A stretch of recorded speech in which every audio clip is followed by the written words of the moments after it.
여러분 오늘도 안녕하시죠? 한 원장입니다. 지금 너나 없이 가택연금 상태나 다름없는 삶을 살아가야 하는 상황에서 인류의 역사상 유례가 없는 대공황으로 경제가 무너져 3차 대전이 일어날 것이라는 둥, 말세로 하나님 심판이 이루어질 것이라는 둥, 별 해괴망측한 귀신 씨나라 까먹는 소리로 노스트라다무스 이상의 대예언을 쏟아내는 사람들이 많습니다. 들으면 그럴듯하죠. 그러나 언제나 그랬듯이 인간의 예언은 개소리들에 불과했습니다. 그래서 오늘은 어떻게 해야 코로나로부터 진정 내 몸을 지킬 수 있는가에 대해 말씀드리고자 합니다. 물론 이번 코비드-19 사태는 우리 세대가 겪는 사건 중에서 어마무시한 사건임에는 틀림없습니다. 2차 대전과 한국전쟁 이후 근 70년간 전쟁도 겪어보지 못했던 세대에겐 생전에 겪어보지 못했던 상황이니까요.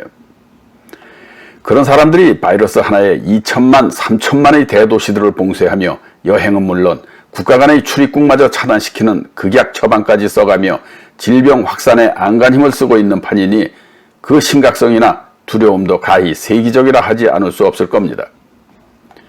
그러나 역사적으로 봤을 때 우리 인간은 이보다 더한 그야말로 종말적 지옥의 재난 속에서도 그를 퇴치하며 또 퇴치해 왔습니다.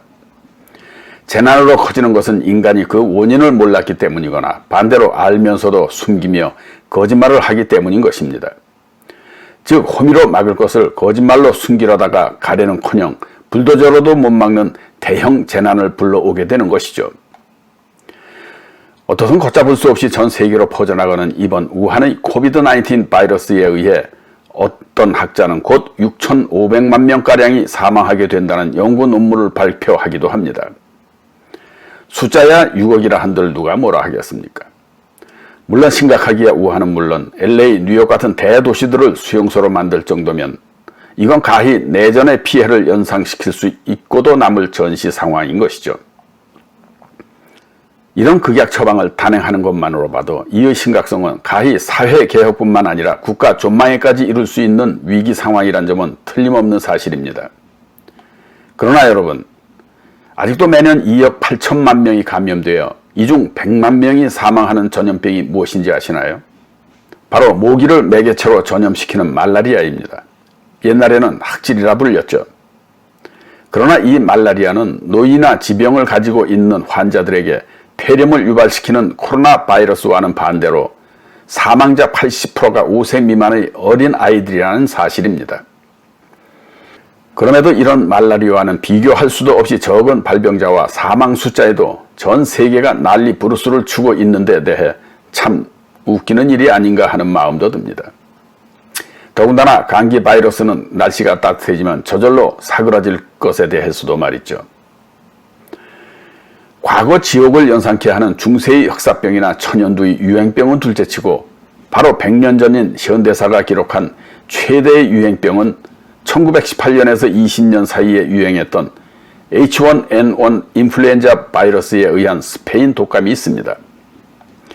사실 이 스페인 독감은 영국군에서 발병돼 미국으로 확산된 것임에도 당시 1차 대전에 참여하지 않은 스페인에게 강대국들이 뒤집어 씌운 것이라고도 합니다. 어떻든 약 5억 명이 감염돼 제1차 세계대전 사망자보다 많은 5천만에서 1억 명의 사망자를 냈으니 전쟁보다 무서운 질병이었죠. 당시 전 세계 인구의 3에서 5%가 목숨을 잃었다니까 말입니다. 1차 대전에선 약 2,200만 명의 군인과 1,100만 명의 민간인이 숨진 것으로 추정되는 것과 비교해도 엄청난 숫자인 것이죠. 그럼 내친김에 역사적인 천연두와 흑사병에 대해서도 한번 간단히 비교해 볼까요? 14세기 인류 역사 최악의 유행병이었던 흑사병은 유럽에서만 7,500만에서 2억 명의 목숨을 앗아가 당시 3억 5천만 정도의 유럽 인구가 절반으로 줄었으며 또한 원나라였던 중국의 허베이성에선 인구의 90%가 사망하였고 그 후 20년 후 또 중국과 몽골에선 2,500만 명 이상이 희생자가 발생했다고 합니다.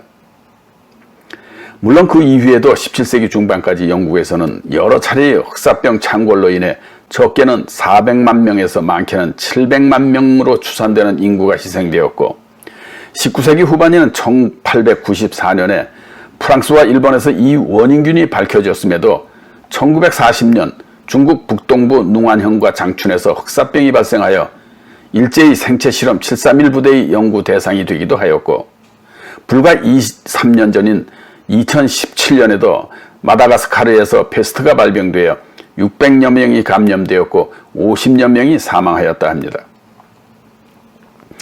천연두 역시도 인플루엔자와 함께 세상에서 가장 많은 사람의 목숨을 앗아간 전염성 질병이었지만, 천연두는 인간이 바이러스를 박멸한 최초의 유일한 전염병으로서 자연 감염은 1977년 10월 26일 이후로 더 이상 진단되지 않고 있는 질병입니다. 모든 역병들이 마찬가지지만 천연두도 당연히 인류와 함께 공생하며 인류를 괴롭혀온 곳으로서 18세기 이전까지 유럽 지역에서만 매년 40만 명을 죽였으며, 시각장애자 중 3분의 1은 천연두로 인해 시력을 잃은 사람들이었다 합니다. 조선에서도 인경왕후가 20세 때 천연두로 사망했고, 백범 김구 선생도 알아 곤보가 되었던 감염자들 중 평균 50% 정도가 사망했으며, 아동의 경우 80%가 사망했을 정도로 천연두는 20세기에도 3억에서 5억 명을 죽였다는 연구 결과입니다.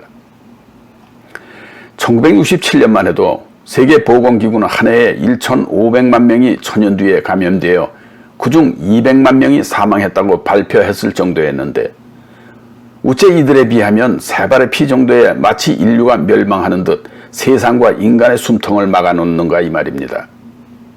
어떻든 예방과 치료에 최선은 다해야겠죠. 그러나 사람이고 도시고 숨통을 막아놓으면 지구도 폐렴으로 죽는 것과 마찬가지입니다. 매년 미국에서 독감 바이러스로 인한 폐렴으로 죽는 환자가 평균 5만 명이라 합니다. 2018년에는 그 흔한 A형 바이러스로 8만 명 이상이 죽었는데도 그때는 왜 이런 난리가 없었을까요?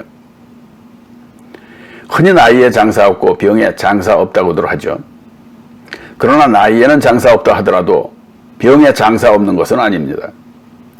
평소 면역력을 튼튼히 할 수 있도록 관리하는 것만한 장사는 없는 거니까요.